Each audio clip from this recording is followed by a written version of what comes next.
오늘 욥기 38장 8절에서 41절 말씀을 가지고 창조주 하나님은 언제 어디서나 아버지로 계신다, 이런 제목을 가지고 함께 은혜를 나누고자 합니다. 욥기를 우리가 이해함에 있어서 서론도 중요하지만 욥기에 등장하는 인물이 하나님이 등장하고요, 욥이 등장하고 사탄이 등장하고, 그리고 이제 엘리바스, 빌닷, 소발, 나중에 엘리후가 등장합니다. 욥기 중에서 이제 어떤 관계에 있느냐, 그러니까 하나님과 욥이 어떤 관계에 있느냐, 이 문제거든요. 그러니까 하나님 관점에서는 욥은 우리가 이미 지난주에 내 아들이라는 거죠. 우리가 언약의 내용이고 믿음의 내용이죠. 믿음의 내용은 아버지를 아는 거잖아요. 또 욥의 입장에서는 그가 나의 아버지라는 거죠. 그러나 42장까지 간다는 것은 그 믿음은 기계적으로 1+1은 2다 이렇게 단번에 얻어진 게 아니라는 거죠. 왜? 인격적인 부분은 시간 싸움이거든요. 그러면 사탄은 뭐냐? 사단은 1장, 2장에서 끝이 납니다. 그러니까 사단은 하나님 편을 들 수 없어요. 사단은 절대 옳은 편에 설 수 없어요. 진리 편에 설 수 없어요. 선의 편을 들 수 없어요. 그래서 이제 갈라치기, 우리가 소위 계시록에 보면 참소자, 고발자로 기록하고 있죠. 그래서 이제 참소하고 1장, 2장에서 이제 끝나요. 그러면 이제 친구들은 배역이 뭐냐? 친구잖아요. 친구는 저는 나름대로 부부보다도 어떠면 더 범위가 넓다고 생각해요. 그러니까 이 엘리바스나 빌닷이나 이 소발은 하나님과 욥이 어떤 관계를 모르는 거죠. 그렇잖아요. 그러니까 관계를 모르니까 이제 어떤 규범을 가지고 그 관계를 전부 해석하려니까 잘못된 거죠. 사실 우리가 부모 자식 관계는 그렇게 쉽게 해석할 부분이 아니잖아요. 그러니까 이 친구들은 이 단순하게 보면 옳은 말을 하고도 결론이 이제 틀렸다로 결론이 난 것은, 그 부분적인 것은 옳지만 우리가 부모와 자식 간에 야, 술 먹지 말아라, 담배 피지 말아라, 부분적으로 맞죠. 근데 그것이 부모와 자식 전체를 담을 수 없다는 거죠. 우리가 새 친구, 나중에 등장하는 엘리후 말도 마찬가지입니다. 그래서 이 새 친구들과 세 번째까지 전쟁을 해요. 그러고 28장으로 끝납니다. 그리고 이제 29장, 30장, 31장이 마지막 욥의 그 독백이 등장해요. 마무리적인 얘기가 하고, 이제 32장에서 37장까지는 마지막 가장 젊은 엘리후가 등장하고, 이제 38장에서 42장까지는 이제 하나님이 나와서 마무리를 해요. 이러면 욥기가 끝나요. 욥기가 참 어려운 것 같지만 우리가 이런 관계만 알면은 전체적인 맥을 잡을 수 있는 것입니다. 29장, 30장, 31장은 욥의 독백인데, 19장 2절에 나는 지난 세월과 하나님이 나를 보호하던 때 다시 오기를 원하노라. 그러니까 지금 하나님은 자녀와 아버지와 아들 관계랑 우리는 이미 알고 있잖아요. 지난주 말씀했던 넌 내 아들이다, 넌 내 대장부다 그랬잖아요. 그러나 현실은 우리가 이미 철로 얘기도 제가 얘기했습니다만, 현실은 여전히 욥의 입장에서는 좀 못마땅하는, 우리의 신앙도 마찬가지잖아요. 그래서 어떻게 보면 하나님 어디 계십니까? 이런 질문이에요. 그러니까 과거를 해상해요. 욥은 우리가 이미 1장에서 출발했잖아요. 의인이라는 것을 우리가 출발했기 때문에 하나님께서 사랑과 은혜로 보호하시고 동행하시고 복과 번영과 의롭고 그 영광된 생활에 대한 해고를 합니다. 우리의 결혼도 그 신혼초는 행복했죠. 신앙생활도 마찬가지예요. 신앙생활도 처음에는 이렇게 달콤해요. 그러나 관계의 깊어짐이라는 것은 만만치 않습니다. 그래서 여러분들이 인간관계도 마찬가지. 처음 만나면 우리가 다 좋죠. 그래 이제 그 과정 속에서 더 깊어져야 되니까, 더 우리가 넓어져야 되니까, 이제 그 과정 속에서는 희노애락에 수 없는 이제 삶의 아픔도 있고 슬픔도 있고 고난도 이제 겪는 게 우리의 인생이라는 거죠. 30장에 그러나 이제는 나보다 젊은 자들이 나를 비웃는구나. 우리가 이미 다 공부해 왔습니다. 제가 다시 지금 정리를 하고 있는 거예요. 현실은 온갖 조롱과 멸시와 비웃음의 대상이 되고 하나님 앞에 버림받는 것 같은 육신과 영적인 그 고난과 비통함에 대한 호소를 하고 있습니다. 우리의 신앙이 마찬가지죠. 우리가 믿음으로 산다지만 여전히 현실은 만만치 않습니다. 믿음 안에서 우리가 누릴 뿐이지 현실은 치열한 영적 전투적인 그런 삶의 현실은 뭐 당연한 것입니다.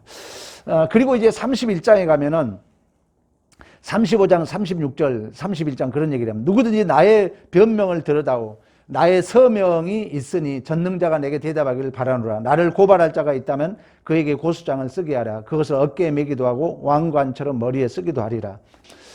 야, 내가 잘못했다면 나 좀 고발해라. 고발장 써와라. 그러면 내가 왕관처럼 머리에 쓰고 어깨띠를 들고 다니겠다. 나는 사실 솔직히 잘못이 없다는 거예요. 왜 하나님이 아직 안 나타나서 왜 나를 이렇게 변호해 주지 않지? 왜 하나님이 지금 당장 나타나서 나에게 답을 주지 않지? 이러한 어떤 그 퀘션 마크예요. 우리는 이미 알고 있잖아요. 이미 의인에서 출발했고 결국 이제 하나님이 그 명예를 걸고 욥에게 줬던 것을 빼앗아 갔을 뿐이라고 그랬잖아요. 그러면서 이제 31장 40절에 가면은 밀 대신 가시나무가 나고 보리 대신 독보리가 나는 것이 마땅하다. 그러니까 어떻게 보면 욥은 이유 없는 그런 이제 고난을 당하면서 하나님 제발 지금 나에게 좀 와서 공의로운 주권으로 좀 심판해 달라. 이런 것들이 우리가 가지고 있을 수 있는 현실입니다. 그러면서 욥이 말이 이제 그쳐요. 그러고 난 다음에 마지막 가장 젊은 이제 엘리후가 등장하는 것입니다. 그 엘리후가 32장부터 37장까지 등장하는데 엘리후는 젊어요. 젊으니까 믿음의 확신. 우리 이미 기억나죠? 내가, 나는 하면서 이제 그 세 친구들을 싸잡아 비난하고 욥도 비난하면서 자기 확신, 자기 신념, 그리고 사심 없는 진심. 우리가 신앙이 막 젊었을 때는 좀 그러잖아요. 저도 지금 아직은 젊은 것 같아요. 지금도 뭐 파닥파닥 말씀이 강하잖아요. 그래서 나이가 먹으면 이게 좀 부드러워져야 되는데 엘리후가 바로 그런 모습이에요. 이제 36장, 37장은 하나님이 이제 창조 섭리를 끌고 오죠. 그래서 그 질서의 틀, 그리고 그 창조 섭리 속의 질서의 그 완전함 가지고 욥 너는 야 조용해. 이 큰 우주 만물을 들어봐. 너는 일부분이야. 너는 소품에 불과해. 너가 고난당한 너 잘못이야. 너 회개해. 너 하나님 앞에 용서를 빌어. 이렇게 이제 한마디로 꾸중, 변론, 권면, 단정을 해버려요. 엘리후가. 그러나 아까 얘기했던 것처럼 아버지와 자식 관계라는 것은 그렇게 인과응보적 원리로 다 설명할 수 없다는 거예요. 엊그제 우연하게 TV를 보는데 아버지의 눈물이란 그 시를 어느 그 성우가 읽더라고요. 이채가 쓴 그 아버지의 눈물. 거기에 서론이 뭐냐면 아버지는 남자답게 살고 싶다는 거예요. 아버지는. 그러나 나만을 바라보는 아내를 위해서 눈에 넣어도 아프지 않는 내 아들을 위하여 나쁜 것을 나쁘다고 말하지 못하고 아닌 것을 아니라고 말하지 못하는 것이 세상 살이더라. 이런 이제 가사가 나와요. 그리고 아버지는 가슴으로 운다고 그럽니다. 그래서 목이 메이고 아버지 짐은 그렇게 무겁지만 그걸 무겁다고 말하지 못하는 그 대략 저도 아침에 한번 그 읽고 나왔습니다만은 우리의 신앙생활도 마찬가지예요. 하나님을 아는 그 마음 또다시 우리는 아버지로서 사는 것입니다. 이런 이제 관계를 모르면은 단순한 이제 원인과 결과 법칙으로 모든 것을 해석할 수 있는 오류에 빠질 수 있다는 거예요. 이제 그런 배경 속에서 중요합니다. 욥기 여러분 전체 제가 얘기를 하고 있는데 38장에서 42장까지는 하나님이 등장해서 지난주 기억나죠? 야, 욥 너는 소품이 아니다. 너는 내 아들이다. 너는 대장부다. 너는 이 온 우주 만물의 이제 주인공이다. 이것이 우리가 지난주에 말씀을 한 내용이에요. 오늘은 이제 그 연장선상에서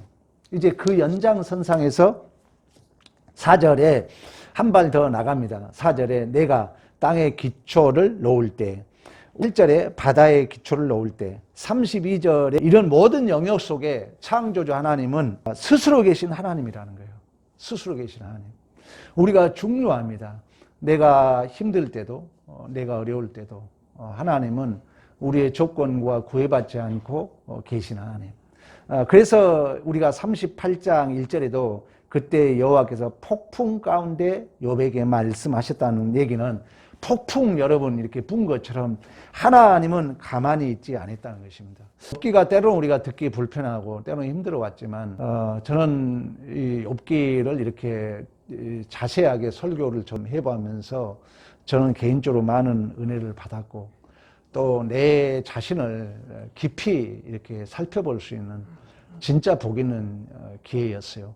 자, 8절에도 그런 얘기를 합니다. 바다가 그 모태에서 터져 나올 때 문으로 그것을 가둔 자가 누구냐. 9절 10절 그때 내가 구름으로 그 옷을 만들고 흑암으로 그 강보를 만들고 한계를 정하여 문빗장으로 지르고.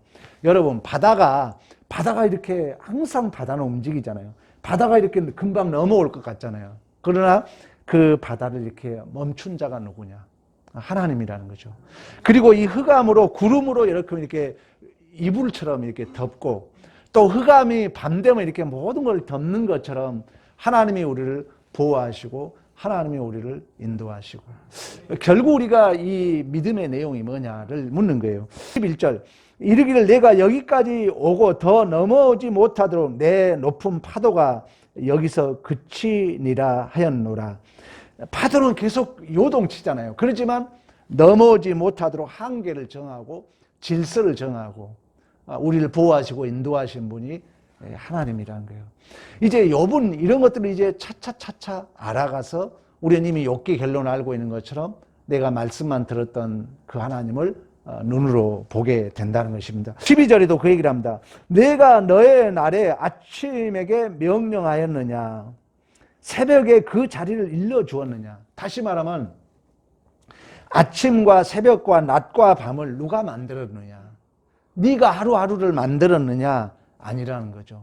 하나님이 하루하루를 우리에게 선물로 주신 줄로 믿습니다. 창세기에 보면은 하나님이 우주 만물을 창조하시며 하나님의 신이 운행했다 그래요. 운행했다는 것은 라프, 히브리어로 라프, 암탉이 닭을 이렇게 품었다 이런 뜻을 가지고 있어요. 그러니까 하나님이 우리를 사실 품고 있는 거죠. 우리가 지금 코로나와 여러 가지 이 시대 속에 이제 바쁘잖아요. 그러다 보니까 하나님을 놓쳐요. 그러니까 우리가 개인적으로 보면은 이 아픔이 우리는 더 나를 바라보게 하잖아요. 그러니까 코로나는 어떤 면으로 보면 큰 틀에서 보면 우리를 이제 바라보도록 하는 긍정적 해석을 하면은 하나님의 큰 은혜거든요. 근데 이제 또다시 우크라이나하고 지금 그 러시아하고 긴장이 고조되고 있잖아요. 거의 뭐 이제 지금 전쟁 직전에 있거든요. 그런 걸 보면서 우리가 영적으로 어떻게 해석할 것인가. 온 세계가 이 코로나로 인해서 더 하나님 앞에 두려워할 시점에 또 한 군데서는 지금 일촉즉발 모든 전쟁 준비가 끝났다고 그래요. 그래서 올림픽 끝나기 전에 러시아가 침공하지 않느냐. 그러면 이제 그 나토 대서양 기구 유럽이 방어하고 그러면 뭐 다시 세계 전쟁이 일어나지 않느냐. 이런 기사가 엊그제 있는 것을 볼 수가 있었어요. 그러나 하나님은 모든 것을 주관하시고 모든 것을 하나님이 역사하시고 하나님은 우리를 외면한 것 같지만 한 번도 우리를 외면하지 않고 있음을 성경은 우리에게 말씀하고 있는 것입니다. 우리가 하나님의 나라라는 것은 우리가 하나님의 백성으로 살잖아요. 천국이라는 것은 바실레시아. 하나님이 왕으로 우리를 다스리고 있다는 거예요. 이제 이 확증은 이제 보혜사 성령 하나님이 내 안에서 성령이 내 안에 성령 충만이라는 그 원어적 해석을 해보면 침투하다, 지배하다 이런 뜻을 가지고 있어요. 그러니까 성령이 우리에게 뚫고 들어와서 이제 우리를 반드시 내조하시고 나를 지배하게 되면은 내적으로 내 스스로가 성령이 내 안에 내조하심을 확인할 수 있는 것입니다. 이처럼 하나님은 우리를 한 번도 외면하지 않고 우리를 보호하시고 간섭해 가시고 인도해 가신 줄로 믿습니다. 그래서 38장 19절 어느 것이 광명에 있는 곳으로 가는 길이냐 어느 것이 흑암에 있는 곳으로 가는 길이냐. 하나님께서 통치와 다스림으로 추구하는 가치와 내용은 광명과 흑암이 동격이라는 거예요. 주신 분도 하나님이고 빼앗아 가신 분도 하나님이에요. 그러니까 우리가 보기에 줄 때는 기쁘잖아요. 빼앗아 갈 때는 싫잖아요. 그러나 하나님이 우리에게 추구하는 가치와 내용은 똑같다는 거예요. 이것만 알아도 엄청난 자유를 누립니다. 100세 이삭을 여러분 주잖아요. 얼마나 귀했겠어요. 그러나 믿음의 완성은 뭐라고요? 그 믿음이 있다면, 그 하나님 내게 주셨다면 나는 또다시 뭐 할 수 있다고요? 드릴 수도 있다는 거예요. 그러니까 이 드려졌을 때 하나님이 이제야 내가 하나님을 경외해야 한 줄 아노라 그러거든요. 여러분, 죽음과 부활이 똑같다니까요. 하나예요, 하나. 동전이에요. 고난과 행복은 하나입니다. 이걸 모르면 이원론주의에 빠져요. 이원론주의에. 중요한 얘기입니다. 그래서 하나님은 이사야서 가면 뭐라는 줄 아세요? 45장 7절에 가면은 나는 빛도 짓고 어둠도 창조했다 그래요. 나는 평안도 짓고 환란도 창조했다 그래요. 그러면서 나는 여호와라 이 모든 일을 행하는 자라고 말씀하고 있습니다. 모세 잘 알잖아요. 모세의 인생은 40년, 40년, 40년으로 나눕니다. 40년은 바로의 왕궁에서 살다가 이제 그 살인 사건으로 말미암아 도망가죠. 그래서 이제 광야에서 40년, 80년 때에 하나님이 불러서 다시금 엑소더스 출애굽 역사 40년, 그래서 120년에 모세가 느보산에서 이제 운명을 달리합니다. 근데 이 모세가 80세에 하나님의 부름을 받잖아요. 그러니까 모세는 좀 원망스러운 거예요. 왜? 그 바로의 왕궁에서 살다가 민족 선민 의식이 있었어요. 그러니까 여러분 애굽인을 죽이잖아요. 그리고 이제 도망을 가는데 그 라반 삼촌네 집에서 어떻게 보면 오늘날 우리의 삶처럼 욥의 삶처럼 의문과 질문 속에 왜 하나님이 나를 안 도와주나 이런 질문이 있었을 거예요. 근데 가시떨기 이제 나무 앞에 불꽃 가운데 하나님이 부르죠. 그때만 해도 모세는 원망이 가득 찬 거예요. 평소에 나 좀 도와주지. 왜 이제 하나님이 필요하니까 나를 부르지? 이런 의문이 있었던 것 같아요. 근데 하나님이 뭐라면, 야, 너가 선 곳은 거룩한 땅이 신발을 벗으라 그래요. 그 말은 뭐냐면은 너의 발걸음만 하나님이 인도한다는 거예요. 그때까지만 해도 모세가 몰라요. 그러고 이제 하나님이, 야, 모세야, 너 내가 지금 이집트에서 이스라엘 백성들의 우고와 슬픔과 고난을 내가 알고 보고 듣고 있다. 그들을 가서 좀 출애굽 좀 시키라고 했더니 모세가, 아유, 하나님, 내가 거기 가서 누가 나를 보냈다고 합니까? 하면은 내가 하나님 누구라 합니까? 그때 하나님이 모세에게 그래요. 야, 나는 스스로 계신 하나님이다. 아브라함의 하나님, 이삭의 하나님, 야곱의 하나님. 이 말이 처음 나와요, 여기에. 출애굽기 3장에. 아브라함의 하나님, 이삭의 하나님, 야곱의 하나님. 또 실질적으로 창세기에 보면은 동일해요. 아브라함이 갔던 길에 이삭이 가고, 이삭이 갔던 길에 야곱이 가고, 야곱이 갔던 길에 요셉이 가요. 그러니까 하나님이 아브라함 때나 이삭 때나 야곱 때나 요셉 때나 하나님이 모든 삶을 주관해 왔다는 거예요. 너의 삶도 마찬가지다. 네가 광야에 40년 어려운 생활에 있었던 것 같지만 너가 선 곳에 신발을 벗으라고 말씀했던 것처럼 너 발걸음마다 하나님이 인도해 있고 한 번도 그 하나님의 선하시고 의로우시고 공의로우심은 너를 외면한 적 없다. 이런 의미에서 스스로 계신 하나님이다. 아브라함의 하나님, 이삭의 하나님, 야곱의 하나님, 요셉의 하나님이다. 이렇게 가르쳐줘요. 그런 원망스러움 속에 가서 출애굽을 시키고 40년 광야를 걷고 요단 동편 느보산에서 약속의 땅 가나안 땅을 바라보면서 결국 운명을 달리하고 다음 후계자 예수와 여호수아를 통해서 약속의 땅 가나안 땅을 점령합니다. 히브리 기자는 다시 요셉을 어떻게 기록하냐면 요셉이 그런 삶을 살았지만 믿음으로 살았다 그래요. 여러분, 우리의 믿음으로 산다는 것이 갑자기 어떤 성과가 막 나타나고 매일의 삶을 막 힘있고 능력 있는 삶이 아니에요. 어떻게 보면 여러분 처절하게 하루하루 살아간 삶을 나중에 성경은 아유 우리 장로님 누구누구 믿음으로 살았더라 이렇게 기록해 줄 줄로 믿습니다. 그래서 우리가 히브리서 보면 모세는 장성하여 바로의 공주 아들이라 칭함을 거절하고 도리어 하나님의 백성과 고난받기를 잠시 제약에 누리는 것보다 더 좋아했다 이렇게 기록해요. 근데 모세가 그때는 그냥 히브리인하고 에집트인하고 싸우니까 죽였거든요. 죽이고 그 다음날 또 히브리인하고 싸우니까 말리다가 너 어제는 애굽인 죽이던 오늘 우리 죽이려고 다 도망갔거든요. 어쨌든 그 안에는 아버지로부터 믿음을 배웠기 때문에. 그러나 성경은 그런 삶을 믿음으로 살았다. 그런 바로의 왕궁의 그 금은보화도 하나님 뜻대로 살기를 더 좋아했다. 이렇게 기록해 준다는 거예요. 우리의 삶도 마찬가지죠. 여러분, 하나님께서 이처럼 낮과 밤을, 환난과 고난을, 또 좋은 거, 그런 거, 실패와 성공, 부족함과 변덕, 배신, 이 모든 것들을 하나님은 예수 안에서 부활과 영광과 승리로 만들어 가신 줄로 믿습니다. 그래서 야고보서에 보면 너희가 시험을 만나고 온전히 기쁘게 여기라.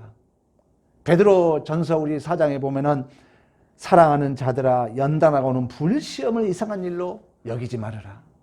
너희들이 반드시 영광에 나타날 때 너희로 즐거워하고 기뻐하리라고 말씀하고 있고, 또 여러분 하박국 선지자 말 기억나잖아요. 믿음으로 산다는 우리가 착각하면 안 돼요. 그러니까 욥은 이루었다 함도 아니요 잡았다 함도 아니요. 우리 기억나죠? 두 철로, 붙지 않은 이 철로가 안 붙었을 때 위에 철로는 갈 수 있다는 거예요. 내가 기도한 거 다 응답되고 내가 원하는 거 다 이루어지는 원리로는 절대 이끌지 않는다. 우리의 삶이 안 이루어진 것 같고 의문스럽고, 근데 성경은 나중에 너 믿음 생활 잘했다 이렇게 기록해 준다는 거예요. 얼마나 감사할 일입니까? 그러니까 이 철로가 붙지 않아요. 근데 붙지 않았을 때 철로가 가듯이 내가 뭔가 내 뜻대로 안 된 것 같고 고민과 갈등, 그 속에 하나님은 우리가 만들어낼 수 없는 신비함을 만들어 가신 줄로 믿습니다. 그래서 하박국이 수없는 질문, 하나님 왜 악인들이 저렇게 형통하고 의인들이 고난당해야 됩니까? 하나님 뭐랍니까? 의인은 믿음으로 산다. 묵시의 때가 있다.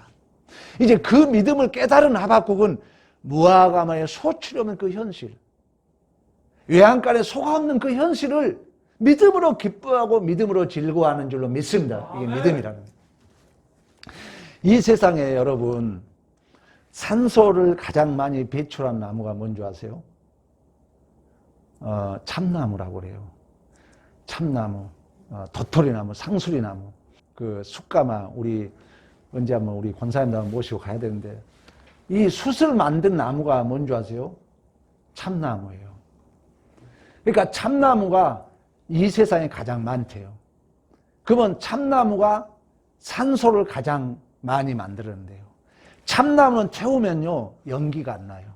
그래서 참나무 가지고 숯을 만들어요. 근데 누가 참나무를 그렇게 많이 심을까요? 신비하지 않으세요?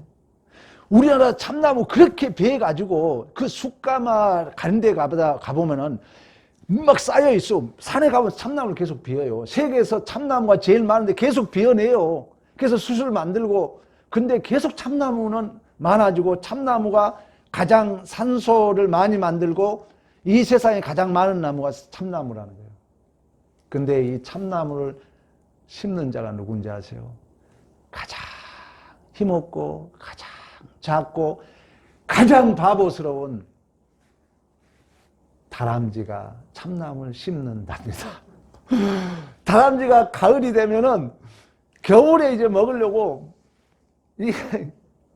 입에다가 도토리를 한 10개를 이렇게 이빨에 넣고는 그 낙엽 위에다 심어 놓으면 그 다 죽어버리잖아요. 그러면 도토리를 가지고 그 낙엽 밑에 땅을 깊이 파가지고요. 예를 들면 한 10개 심으면은 6개는 기억을 하는데 4개는 기억을 못 해가지고 찾지를 못한대요.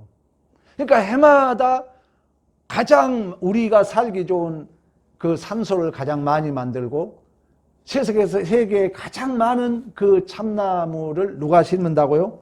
가장 바보스럽고 가장 힘없고 가장 작은 동물 다람쥐를 통해서 일을 하듯이, 또 다람쥐가 그걸 지혜롭게 다 찾아가지고 먹어버리면은 갈수록 참나무가 없어질 거 아닙니까? 근데 더 참나무가 이렇게 자랄 수 있는 것은 이 온 우주에 그 수많은 그 다람쥐들이 그걸 심어놓고 못 찾아 먹음으로 말미암아 또 그 참나무는 새롭게 생성되는 이 신비함의 원리, 우리의 인생도 마찬가지예요. 내가 때로는 바보스럽고 못나 보이고 실패하고 미련해 보인다 할지라도 그 속에서 하나님은 우리가 만들어낼 수 없는 신비함을 만들어 가신 줄로 믿습니다. 이 믿음이 없으면, 이 하나님의 일하심을 모르면은 이분법으로 나눈다는 거예요. 옳다 그렇다. 좋은 거 나쁜 것만 나눈다는 거예요. 이게 인과응보적 원리예요. 이게 세 친구들의 오류고 엘리우의 오류라는 것입니다. 우리는 아버지와 아들 관계예요. 여러분, 믿음은 하나님을 아는 거예요. 그럼 그 하나님이 누구냐? 우리 아버지라는 거예요. 그 아버지는 그 무엇으로도 설명할 수 없어. 그래서 아까 제가 이채 씨의 그 아버지의 눈물, 나쁜 것을 나쁘다고 말하지 못하고 아닌 것을 아니라고 말하지 못하는 것이 세상 살이더라. 아버지가 그 고백을 하는 거예요. 그 서두에 보면 대장부로 자기도 살고 싶다는 거예요. 그러나 나만 바라보는 남편을 생각하다 보니까 눈에 넣어도 아프지 않는 아들을 생각하니까 옳은 것을 옳다 말 못하고 틀린 것을 틀리다고 말 못하고 나쁜 것을 나쁘다고 말하지 못한 것이 아버지의 마음이라. 하나님은 우리를 향한 마음이죠. 그러나 그 속에서 무엇인가 우리를 만들어낼 수 없는 그 어떤 것들은 우리 안에 구체화되어 가는 줄로 믿습니다. 여러분, 이러한 믿음에 우리가 모르게 되면은 엘리바스처럼 도덕률, 빌다처럼 경험된 틀, 소발처럼 하나님의 이런 하나님의 신비함의 틀, 엘리우처럼 자기 신념, 자기 확신, 분명함, 사심없는 진심, 그 창조의 섭리를 빌려놓지만 그것도 하나의 규범화된 틀로 완전함으로 그 아버지와 아들 관계, 이건 말로 표현할 수 없어요. 친구 관계 그러잖아요. 우리 금석이도 지금 친구들이 엊그제 울산에 내려갔다는데 한 친구가 코로나 걸렸어도 왔다고 그러잖아요. 그래도 친구니까. 코로나 걸린 친구가 왔는데도 친구는 그렇다 해서 옳다 그렇다 말할 수 없다는 게 친구라는 거예요. 우리의 공동체가 그렇다는 거예요. 우리의 공동체가. 사실 윤리도로 따진다면 난리 나겠죠. 어디 이놈아 코로나 양성인데 같이 차를 타고 올 수 있냐고요. 물론 이제 음성인 줄 알고 왔대요. 음성인 줄 알고 왔다는데 예를 들면 이게 친구 관계고 우리가 하나님과 우리의 아버지와 아들 관계인 줄로 믿습니다. 이처럼 38장은 그 엘리우의 논쟁의 연장선상에서 본다면 엘리우는 하나의 인과응보적 원리, 법 질서로서 다음을 기대할 수 없도록 닫아버리는 그 세상을 하나님은 아니야. 나는 너의 아버지야. 항상 나는 너와 함께하고 싫든 좋든 네가 실패하든 네가 잘하든 못하든 나는 너의 아버지로서 계신다는 것으로 말미암아 그 닫혀있는 문을 열고 있는 줄로 믿습니다. 즉 하나님께서는 인과응보적 원리라는 법칙 질서 또는 법, 이것이 무효하다는 게 아니에요. 법도 중요합니다. 이걸 없애자는 게 아닙니다. 그러나 하나님은 그보다 더 크신 공의로우신 하나님, 자비로우신 하나님, 은혜로우신 하나님, 용서하신 하나님. 이 사랑은 법보다 크잖아요. 또 엄밀히 말하면 법은 정신은 사랑이잖아요. 이런 우리가 관계를 안다면은 여러분들이 겪고 있는 우리의 현실 속에 나타나는 여러 가지 뭐 만남이든 사건이든 정황 속에서 어떤 상황이 벌어진다 할지라도 결코 그것이 우리에게 손해가 아니고 부르심에 합당한 자, 하나님을 사랑하는 자, 모든 것이 협력하여 선을 이루신 줄로 믿습니다. 이러한 믿음이 우리에게 힘이 되고 우리에게 능력이 되고 우리에게 이제 감사가 되는 것입니다. 어떤 환경에 있다 할지라도 그 현실은 내가 하나님의 자녀로 성숙할 수 있는 복된 기회, 또 그 현실은 내가 하나님의 나라와 의를 실현해야 할 수 있는 명예로운 복된 이 기회라는 것을 여러분들이 꼭 믿음으로 소유하시고 승리하시는 삶이 되시기를 간절히 축원합니다.